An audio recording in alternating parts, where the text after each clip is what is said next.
Abra sua Bíblia no livro do Gênesis, no capítulo 3, e mantenha a sua Bíblia aberta, porque neste mês de dezembro nós vamos trabalhar uma série de mensagens que nós estamos intitulando É Natal, Jesus Chegou. Hoje pela manhã o reverendo Robson trouxe uma mensagem preciosíssima para o meu coração e penso que para o coração da igreja. Deus abençoou muito o meu coração de manhã quando eu tive a oportunidade de ouvir esse precioso irmão.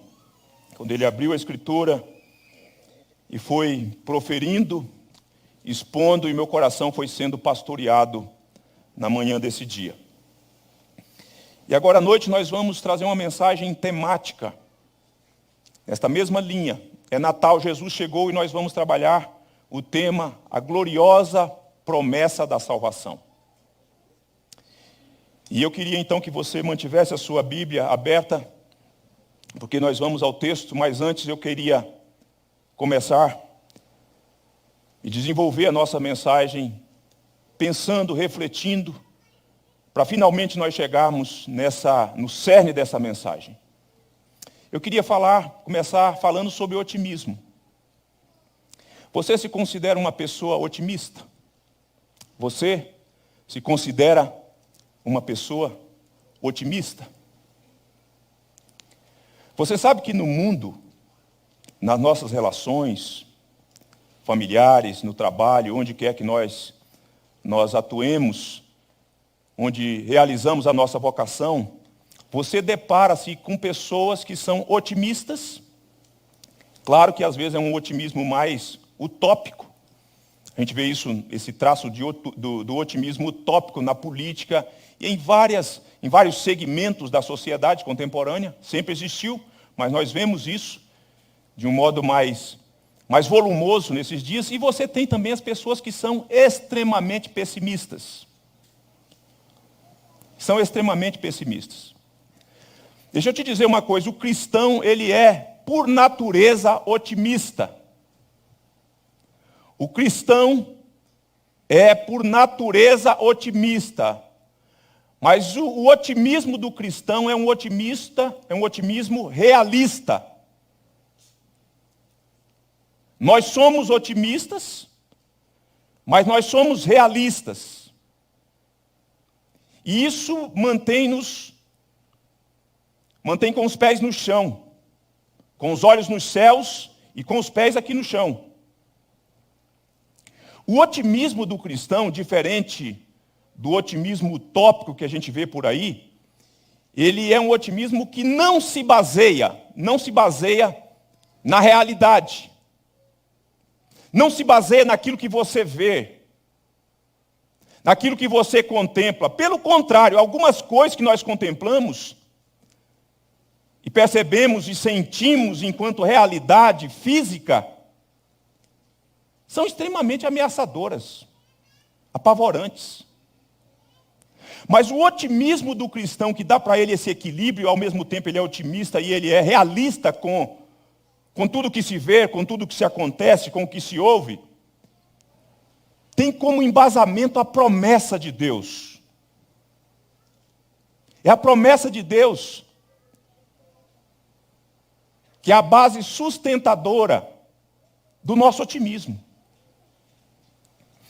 Veja só, o que um cristão disse, um pensador holandês, ele disse: você só é cristão se acredita que tem um papel a cumprir na realização desse novo reino, falando do reino de Deus. E quando incita todo mundo que você encontra com uma inquietude sagrada a se apressar para que a promessa seja cumprida em breve, ele disse. Ele prossegue dizendo o seguinte: enquanto você viver como cristão, você ansiará por uma nova ordem, uma nova estrutura, uma nova vida. Como cristão, ele diz, você não só afirma que este mundo passará, mas que ele tem de passar para permitir o nascimento de um novo mundo. Olha só que coisa interessante. Ao mesmo tempo que ele diz que o cristão, ele deseja por uma nova ordem, porque ele sabe que as coisas saíram do lugar. O cristão deseja uma nova estrutura, porque ele sabe que a estrutura está, de certo modo, comprometida, em razão da entrada do pecado no mundo. Ele anseia por uma nova vida, porque aqui ele geme. Ao mesmo tempo, o cristão diz, olha, nós estamos nesse mundo, esse mundo que Deus criou, esse mundo que foi afetado pelo pecado, e esse mundo que a gente vai criando apego por ele, essa é a verdade. A gente vai tendo apego pelas coisas desse mundo, pelas coisas aqui de baixo. Ele vai dizer, olha, o cristão que anseia por essa nova ordem, essa nova estrutura, essa nova vida, ele sabe que esse mundo vai passar. Ele não só sabe, ele sabe que é necessário para que esse mundo passe, para que o novo mundo surja. Um novo céu, uma nova terra. É o que a Bíblia diz. Agora, irmãos, pense comigo, à luz do que a Bíblia diz, que houve um tempo na história da humanidade, que a vida era tudo de bom. Que a vida era tudo de bom. A relação, durante esse período, a relação do homem com a criação de Deus, com a vasta criação de Deus, com tudo que a gente conhece e as coisas que nós nem conhecemos, era totalmente harmoniosa. Totalmente harmoniosa. A relação do homem nesse período com o seu semelhante, ela era uma relação pautada pela paz, pelo amor, pela justiça, pela verdade. Não tinha intrigas, não tinha discussões, não tinha revanchismos, não tinha enganos. Era assim que era a relação. Era assim que era a relação. Nesse período da história, não era necessário falar para os nossos filhos, como nós temos que falar hoje na escola e na nossa casa e na igreja, que é preciso ter uma mente ecológica. Não era necessário isso, sabe por quê? Porque a consciência ecológica estava presente. O homem tinha o conhecimento, e não só tinha o conhecimento do seu papel, mas como ele exercia o seu papel com essa mente em que envolvia o seu cuidado com a criação de Deus. Hoje não, hoje a gente precisa ficar berrando para os nossos filhos, falando uns para os outros que nós precisamos ter consciência ecológica, que não se deve jogar lixo na rua, que não se deve fazer isso, que deve se cuidar da água, deve se usar água com responsabilidade. E uma série de coisas que vocês escutam, especialmente nesses dias, e que fazem parte das nossas convicções, como sendo coisas boas e justas. Houve um tempo assim, irmãos.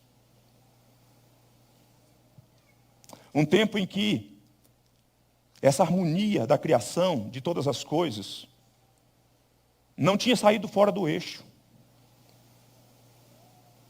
Nesse período, preste atenção nisso, nesse período, a criação era tratada como criação de Deus. Não se divinizava a criação como hoje se faz, não. Eu estou tocando num ponto que é polêmico. Diante das coisas que estão acontecendo, das queimadas que nós vemos por aí, e dos telejornais o tempo todo falando sobre isso, sobre aquilo e aquilo outro. Do cuidado que deve-se ter com os animais. Houve um tempo, nesse tempo, lá atrás, Quando os nossos primeiros pais foram colocados no jardim do Éden para cultivar e o guardar, que a criação era tratada como criação e não como uma divindade. Como a mãe natureza, a deusa diante de quem as pessoas têm que se curvar. E preste atenção como que as coisas foram saindo do eixo. Hoje, os animais são tratados como gente e gente é tratado como animal.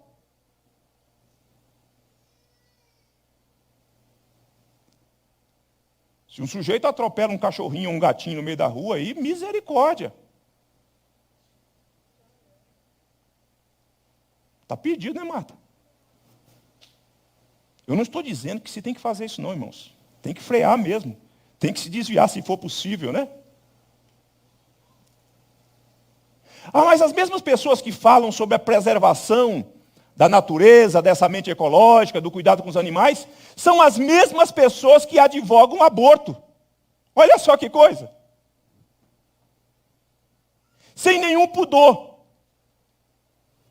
É um discurso extremamente contraditório, que não se encaixa. O que aconteceu então? O que aconteceu é que tudo foi afetado desde que os nossos primeiros pais resolveram virar as costas para o Criador.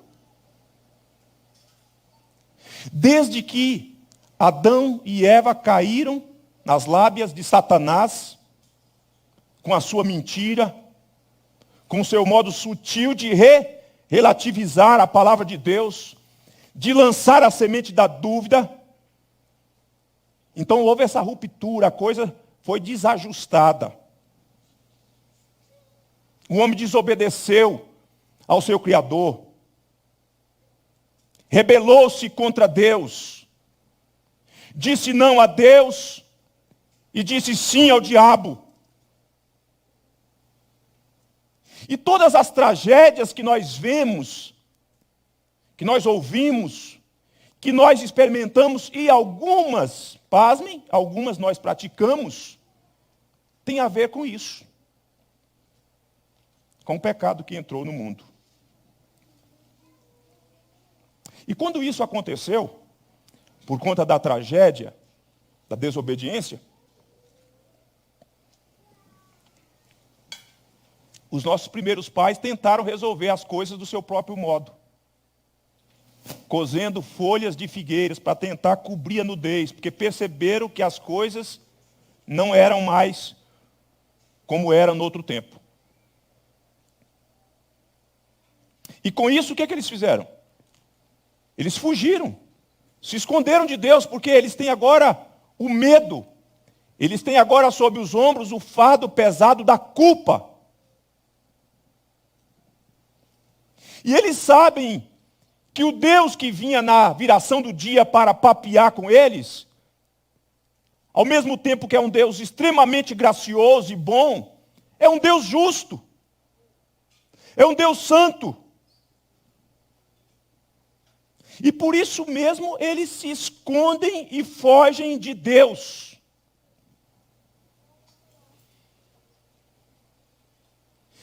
Você pode perceber, na sua experiência interpessoal, às vezes na família, às vezes com pessoas com as quais nós convivemos,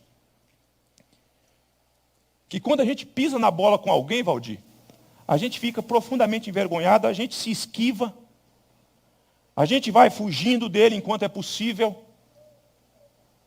E da mesma forma acontece com o outro. Quando o outro pisa na bola conosco, ele faz de tudo para não se esbarrar com a gente. É um negócio extremamente constrangedor. E é assim que aconteceu com os nossos pais, só que num patamar mais elevado.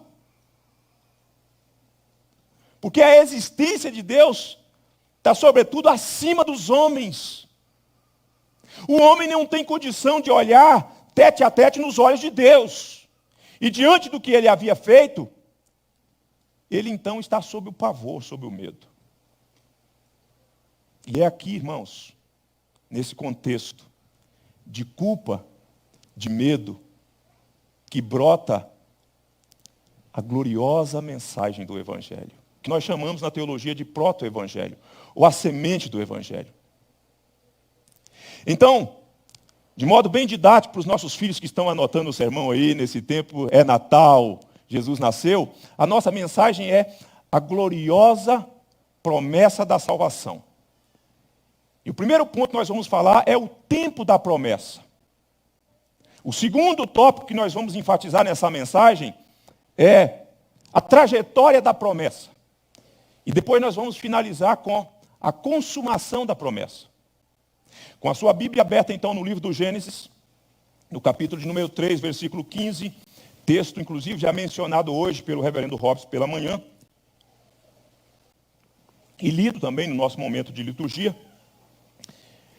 O Senhor então profere a seguinte palavra, ele diz assim: porém inimizade entre ti, 3,15, Gênesis 3,15, porém inimizade entre ti e a mulher, entre a tua descendência e o seu descendente.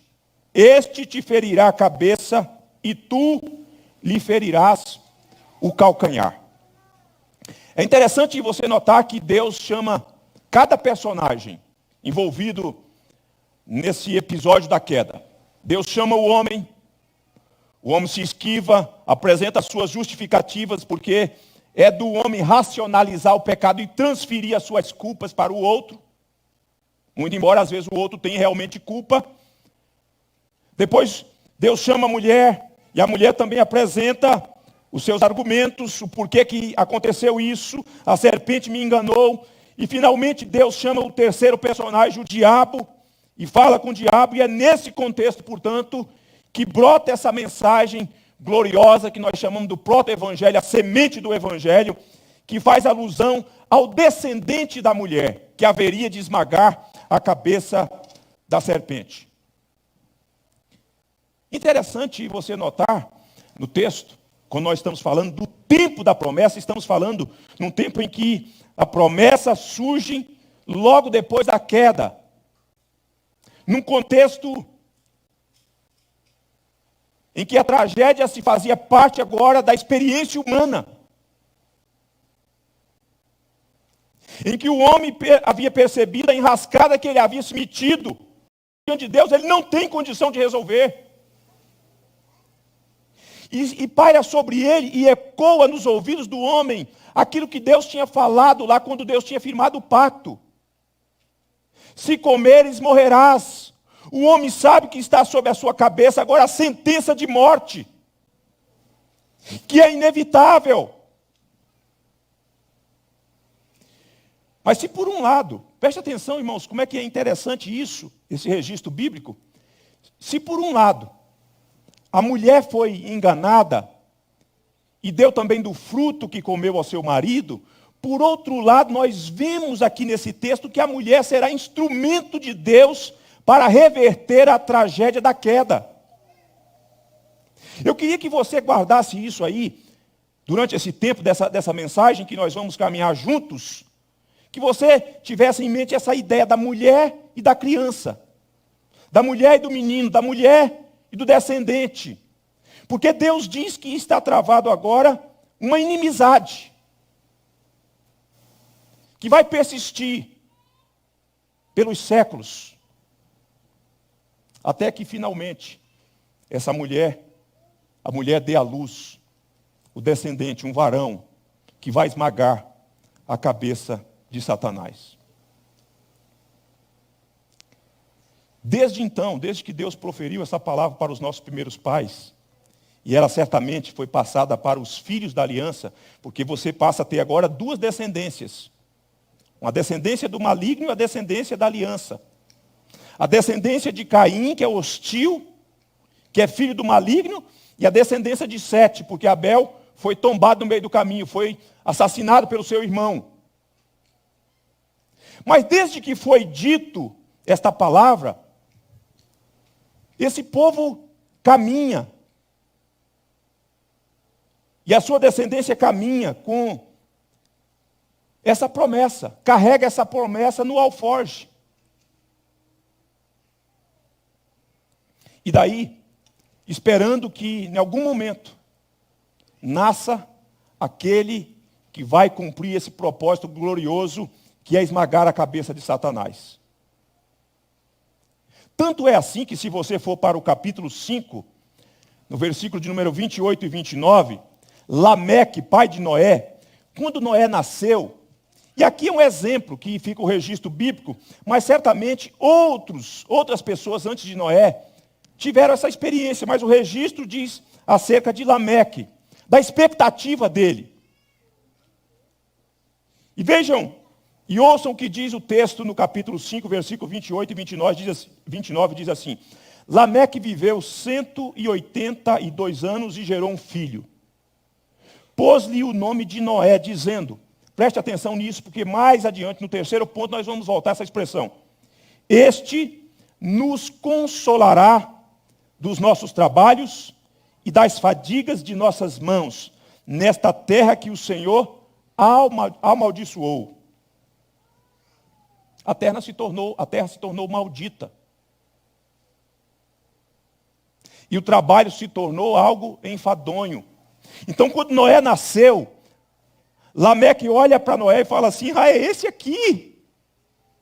Deve ser ele que vai reverter tudo aquilo que nos aconteceu e que traz tanta aflição, tanto cansaço, tanta dor para nós, nos nossos dias, na nossa existência.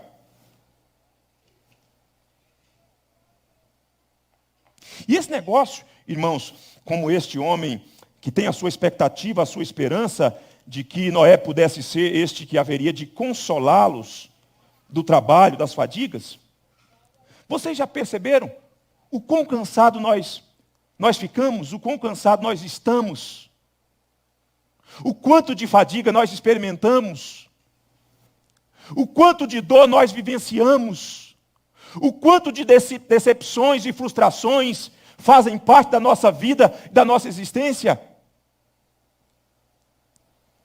o quanto de angústia é gerado no nosso coração, quantas tristezas, irmãos, quantas lágrimas que rolam em nossa face, na nossa existência, durante o curso da nossa vida. E este pai agora olha para Noé e fala: deve ser ele. Por que este homem se porta assim, irmãos? Por conta do que fora dito lá no Gênesis 15, no Gênesis 3, versículo 15. Vai nascer o descendente da mulher. Os pais, então, os homens de esperança, os homens que haviam acolhido essa promessa, eles caminham, eles realizam o seu serviço, eles cumprem com a sua vocação, com essa expectativa. Então nós temos o tempo em que foi proferido a promessa, lá no Éden, quando o pecado entrou no mundo. Mas eu preciso falar com você também sobre a trajetória da promessa. E eu quero que você vá ao livro do profeta Isaías, capítulo 7, versículo de número 14.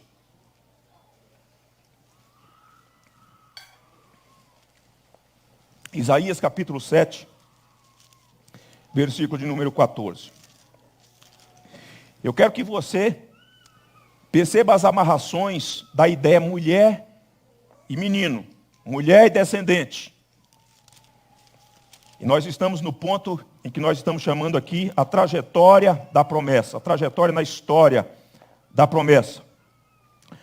Vejam o que diz a palavra de Deus que foi proferida pelos lábios do profeta Isaías, capítulo 7, versículo 14. Diz assim: portanto, o Senhor mesmo vos dará um sinal, e eis que a virgem conceberá e dará à luz um filho e lhe chamará Emanuel. Veja só, eu poderia, e tem subsídio bíblico para isso, eu poderia, depois do texto que nós lemos no Gênesis 3,15, eu poderia ir permeando em cada livro vestígios, em algum momento mais claro, mais ampliado essa promessa. Ok? Mas eu fui logo para Isaías, para que a gente faça essa amarração do Pentateuco aos profetas, profeta maior, Isaías, depois a gente fecha com o Evangelho, nos Evangelhos. Preste atenção numa coisa. Chegou um momento na história da humanidade que a situação estava tão caótica. Gênesis capítulo 6, versículo 15, versículo 5. Eu não sei porque o 15 está na minha cabeça hoje aqui, né? É porque o 3,15. Mas em Gênesis 6, versículo 5, diz assim: viu Deus a maldade do homem. Maldade generalizada em toda a terra. Maldade contínua. Maldade multiplicada. Maldade planejada. Todo o desígnio do seu coração. Deus já não suportava mais a malignidade dos homens. Poligamia. Violência. As coisas que nós vemos que aparecem nos telejornais, apareciam também nos telejornais nos dias da família de Noé. Quando a gente fala assim, se pegar o jornal de hoje, dá para se espremer, sai sangue, naqueles dias também era desse jeito. Mudou não, tá? A população só ampliou um pouco mais. E Deus, então, decidiu botar um ponto final, exterminar a humanidade. Só que veja só, Deus tinha feito uma promessa lá. Essa promessa não tinha cumprido. Essa promessa não haveria de cair no esquecimento. Deus é imutável. Deus não muda. Deus não tem rugas, não. E Deus não sofre de amnésia, não. E no meio daquela montoeira de gente que estava praticando as malignidades, a graça de Deus resolveu preservar uma família, Noé e sua família. Nesse contexto, a gente percebe o seguinte: a promessa de Deus não foi submergida com o dilúvio, com as águas do dilúvio. Porque ainda tem uma família. Deus resolve graciosamente preservar uma família. E ao preservar uma família, a promessa está intacta. A promessa vai se cumprir sim. E aí surge no radar da providência, esse conceito radar é muito usado pelo Expedito. No radar da providência surge Abrão, até então era chamado de Abrão, que vivia no meio de um povo, a sua família era idólatra, e provavelmente ele também. Mas Deus vai lá e chamou esse homem. E faz uma promessa a este homem. E aí nós vemos o contorno dessa promessa lá do Gênesis, capítulo 3, versículo 15, sendo de uma outra forma, com uma outra linguagem, passada para Abraão. Só que Abraão, ele tem uma mulher que é estéril, e a idade não ajuda muito, mas Deus haverá de cumprir a promessa. Deus diz: olha, Abraão, eu vou te dar o descendente. Isso é tão importante, que na carta de Paulo aos Gálatas, capítulo 3, versículo 16, Paulo diz assim: Deus não disse os descendentes, Deus disse o descendente. E aí Paulo é bem específico, vai dizer: o descendente é Cristo. O Deus que pré-anunciou o evangelho a Abraão, é o Deus que fala com Abraão, que de Abraão vai nascer o descendente, por meio do qual as famílias da terra seriam benditas, seriam abençoadas. E assim essa promessa é passada a Isaac. E de Isaac surge Jacó, que é herdeiro da aliança com seu pai, que é o escolhido de Deus. De Jacó surge os patriarcas. E dos patriarcas, uma tribo em especial, a tribo de Judá. Quando Jacó está abençoando os seus filhos antes de morrer, ele diz para Judá, e traz um conceito, que da tribo de Judá vai surgir o cetro, trazendo essa ideia de realeza, de poder, de governo, já trazendo, ampliando aquilo que os patriarcas sabiam, mas agora indo para um patamar mais elevado, mais amplo. Nós avançamos à luz da Bíblia, e é interessante você perceber em Judá, que em Judá tem lá uma trama que envolve a nora dele, e que surgem os meninos de um relacionamento nada saudável para cumprir a lei do levirato, e com isso a providência está cumprindo aquilo que Deus também disse. Mesmo quando os homens não desejam cumprir o que Deus quer que se cumpra, Deus cumpre o que prometeu que vai ter que ser feito. Os filhos de Judá estão na genealogia de Jesus Cristo. Percebam as amarrações, as conexões da trajetória da promessa. Depois, mais tarde, uma família que vivia em Belém de Judá, que está experimentando uma fome, resolve sair de Belém e vão para Moabe. Em Moabe o homem morre, os filhos morrem. E a viúva já desgastada, idosa, sem dinheiro, com coração amargo, resolve voltar porque a boa notícia do evangelho chegou lá em Moabe. E ela volta levando uma mulher chamada Ruth, uma moabita. E de Ruth, com a relação com o Redentor, que é Boaz, você vai vendo que a coisa vai afunilando. E nós chegamos, note essa ideia de criança e mulher. Ruth, fazendo parte dessa história. E outras que antes dela também nós podemos falar. Inclusive de Raabe. Mas você vê as coisas se encaixando nessa trajetória da promessa de Deus. De Ruth e Boaz, nós temos a figura mais importante que é o rei Davi, a quem Deus vai prometer que o descendente vai reinar, vai governar eternamente.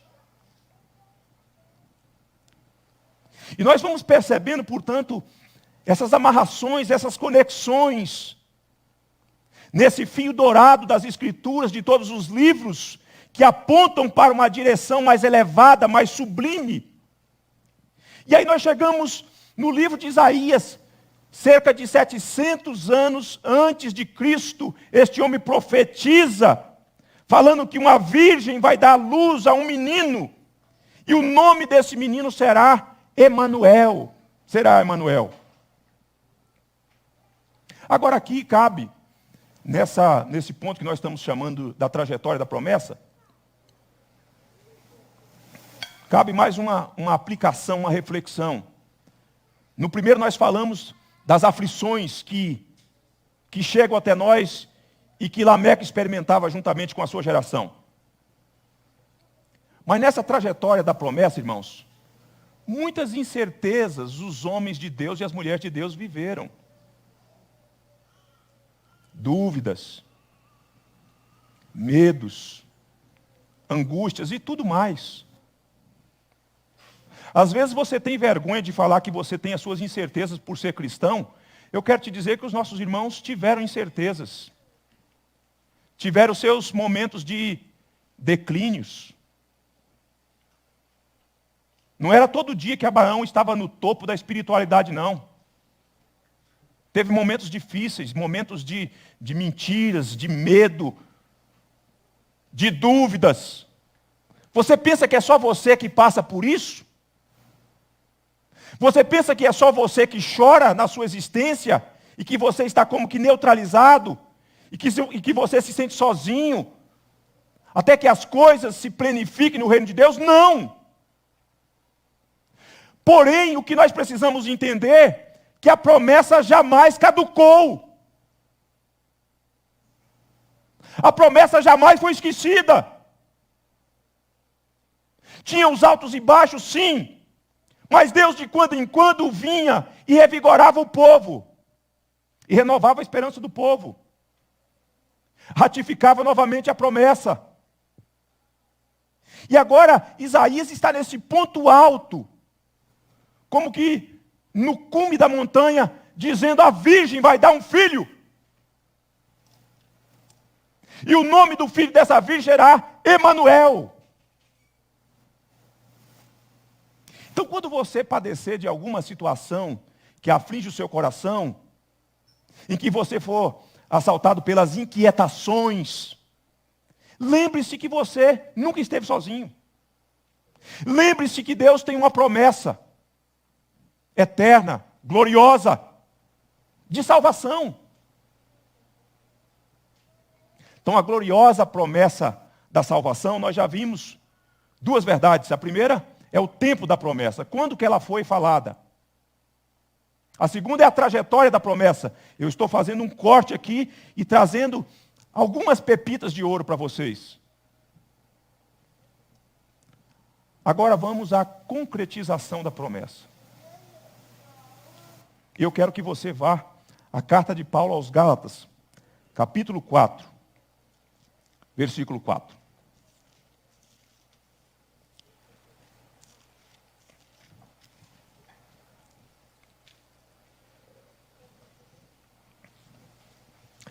Eu queria pedir à igreja a ficar em pé e ler esse texto. Só para você esticar as pernas um pouquinho. Fique em pé um pouquinho, dá uma esticada e lê esse texto, vigorosamente. Gálatas 4, versículo 4, por favor.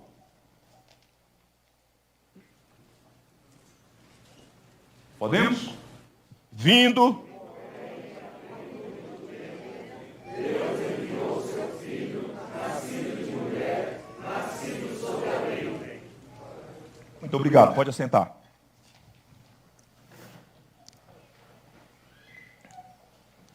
Veja que mensagem fabulosa que Paulo está transmitindo à igreja de Gálatas, aos Gálatas, e essa mensagem chega até nós hoje. A concretização da promessa. Quando nós lemos o Evangelho de Mateus, a linguagem de Mateus, que contempla essa ideia da mulher e que mostra de modo bem direto a concretização da promessa, Mateus inicia o seu evangelho falando livro da genealogia de Jesus Cristo, filho de Davi, filho de Abraão. Percebam essa conexão, essa amarração de como Mateus introduz o seu evangelho. Eu vou voltar ao livro, à carta aos Gálatas. Mas para você perceber como cada evangelista utilizou essa linguagem de um modo peculiar. Mateus precisa provar para os seus irmãos, para os judeus, que Cristo é o prometido, é aquele da linhagem de Davi, é aquele que foi prometido a Abraão, a semente, é o descendente de Abraão, é o herdeiro legítimo do trono de Davi. E é em Mateus que nós vamos ter a referência de Isaías. Quando Mateus vai dizer que Emanuel quer dizer Deus conosco. Que aquele que foi prometido por Deus, que haveria de nascer da mulher, que haveria de nascer da virgem, veio, nasceu. E ao mesmo tempo que Mateus vai dar conta dessas verdades, ele diz, ele é o filho de Davi. Ele é aquele de quem Deus falou que vai governar eternamente. Ele é aquele de quem Deus falou a Abraão, que por meio dele as famílias da terra seriam benditas, seriam abençoadas.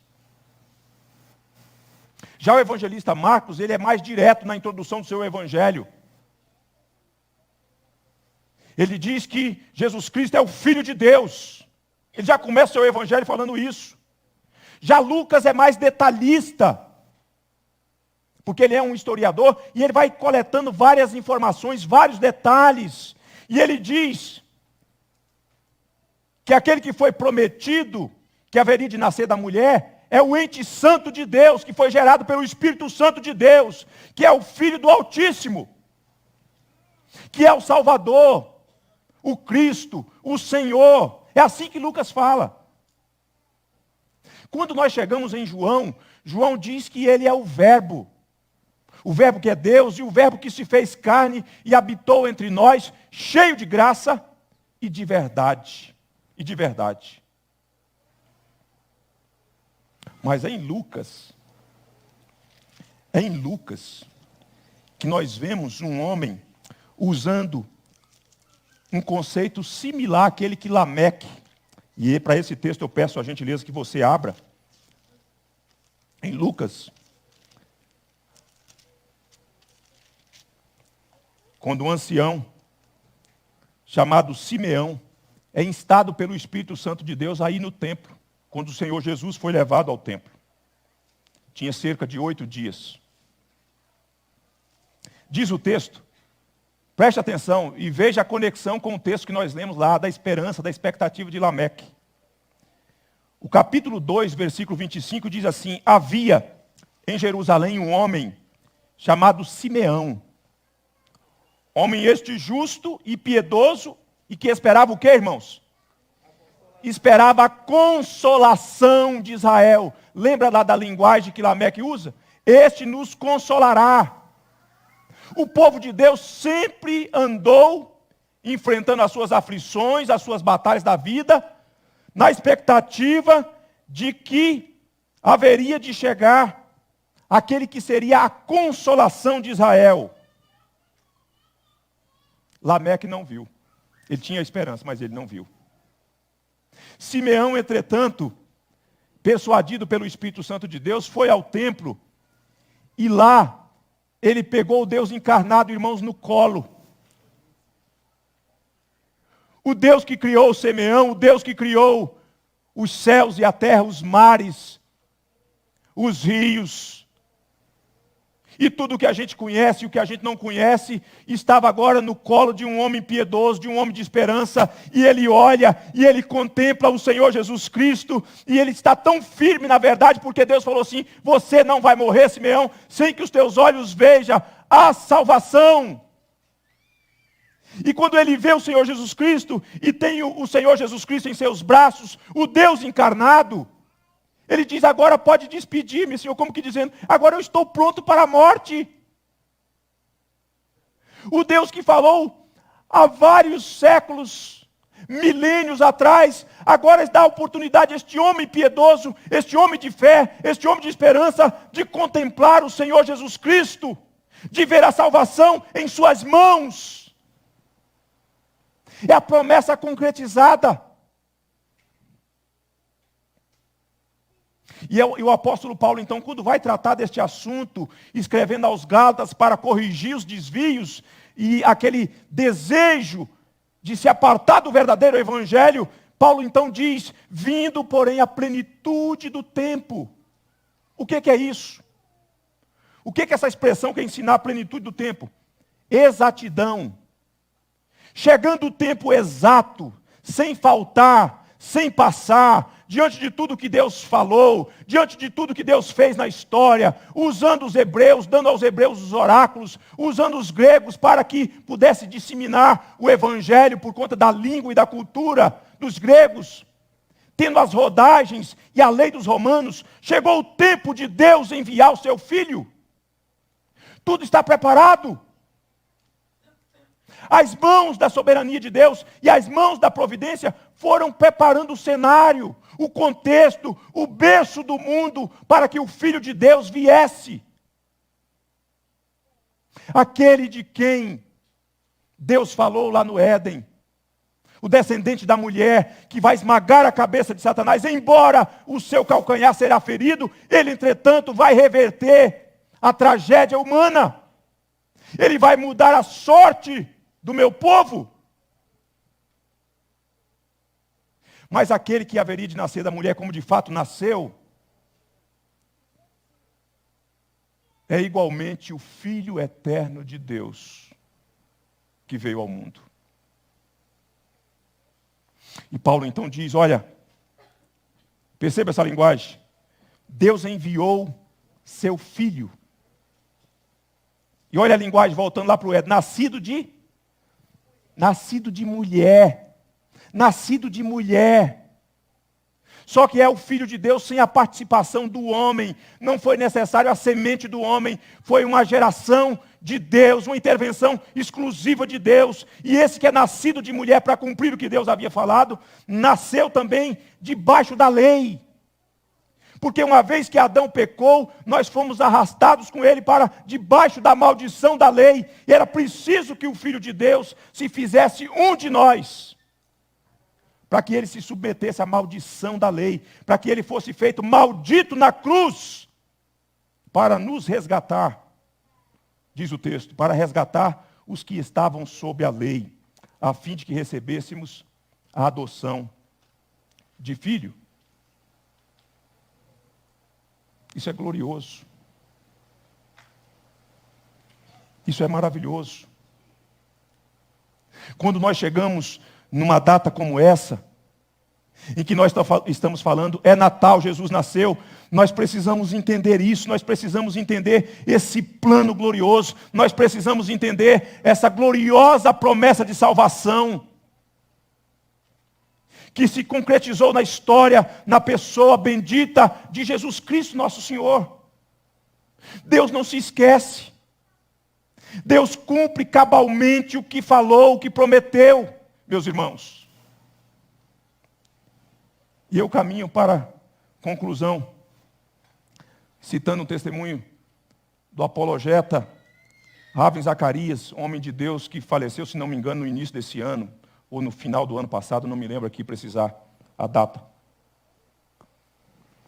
Eu estou lendo um livro dele chamado Jesus entre outros deuses. Jesus entre outros deuses. E ele inicia esse livro contando o seu testemunho. Ele que era membro de uma família bem-sucedida, ele é indiano, com um pai bem-sucedido, bem-quisto naquela sociedade, naquela cultura, que era procurado pelas pessoas para receber ajuda, indicações, etc. e tal. Ravi Zacarias diz que aos 16 anos ele não tinha um sentido para a vida, um propósito para a sua existência. E aos 16 anos, em razão da fuga dele da escola, ele tomou, como diziam os nordestinos, uma pisa do seu pai, que o deixou humilhado, porque naquela cultura, passar pelo que ele passou, era tanto uma metáfora da vergonha, quanto também a disciplina era algo que trazia, que vinha com esse tom, em que ele então enfrentava um castigo do seu pai em razão daquilo que ele havia feito e do modo como ele havia procedido, e era em razão de não encontrar o propósito para a existência, o sentido para a vida. Mas ele conta que certo dia a irmã dele o convidou para ir no encontro, quando então um evangelista estaria falando, compartilhando a palavra, e ele foi. E ele disse que não lembra de muita coisa, exceto do texto que foi proferido, João 3,16, porque Deus amou o mundo de tal maneira que deu seu Filho unigênito, para que todo o que nele crê não pereça, mas tenha a vida eterna. E ele diz que diante daquela fala, daquele evangelista, daquele homem de Deus, ninguém mais tomou a decisão, exceto ele. Ele foi lá, mas as coisas não ficaram claras para ele, ele continuou ainda com um pouco da sua crise existencial, que o levou a atentar contra a sua própria vida e levando-o a um hospital. E no hospital, ele conta que recebeu um exemplar das Escrituras. E a pessoa leu com ele, para ele, o Evangelho do Senhor Jesus Cristo, desta feita o capítulo 14. E o que foi marcante para ele foi o capítulo 14, o versículo 6, e um versículo mais adiante, o versículo 14, que o Senhor Jesus disse: eu sou o caminho, a verdade e a vida, e ninguém vem ao Pai se não for por mim. Mas o mais marcante para ele foi quando ele ouviu a palavra de Deus proferida pelo Senhor Jesus, que está escrito, diz assim: porque eu vivo, vós também viverão. E ele então finaliza o seu testemunho dizendo o seguinte, abre aspas: saí um novo homem daquele quarto de hospital. O Senhor Jesus Cristo havia entrado ali. A partir daí, meus anseios, minhas esperanças, meus sonhos e cada um de meus esforços tem sido viver por aquele que me salvou, estudar por aquele que me deu esta mente, servir por aquele que moldou a minha vontade e falar por aquele que me deu uma voz. Talvez você está aqui nessa noite e você tenha enfrentado crises avassaladoras por não saber o que fazer da sua vida. Eu quero te dizer que a gloriosa promessa já se cumpriu em Jesus Cristo lá na cruz do Calvário. E porque se cumpriu na cruz do Calvário, Jesus Cristo pode te achar também como achou Ravi Zacarias. Jesus Cristo pode mudar a sua vida, pode mudar a sua sorte, de modo que você passa a dizer e a viver como este homem disse e viveu assim os anos da sua vida. E hoje sim ele encontra na presença de Deus o Todo-Poderoso, aguardando o cumprimento daquela fala do Senhor Jesus Cristo que diz: porque eu vivo, vós também viverão. Ah, meus queridos irmãos, é Natal, Jesus nasceu, é uma gloriosa promessa para ser abraçado, para ser acolhida, para ser amada, para ser vivenciada, para ser compartilhada. Não desperdice essa oportunidade de se voltar para Deus nessa noite, de receber o Filho de Deus como o seu eterno Salvador e Senhor da sua vida. E aqueles que já receberam, regozijem-se diante dessa verdade gloriosa, regozijem-se, exultem diante de Deus, a quem nós tributamos toda a honra, glória, por todas as eras e gerações, em Cristo Jesus, o nosso Senhor. Que Deus nos abençoe, em o nome de Jesus. Eu quero convidar você, nesse momento, a fechar os teus olhos e ter um tempinho de oração.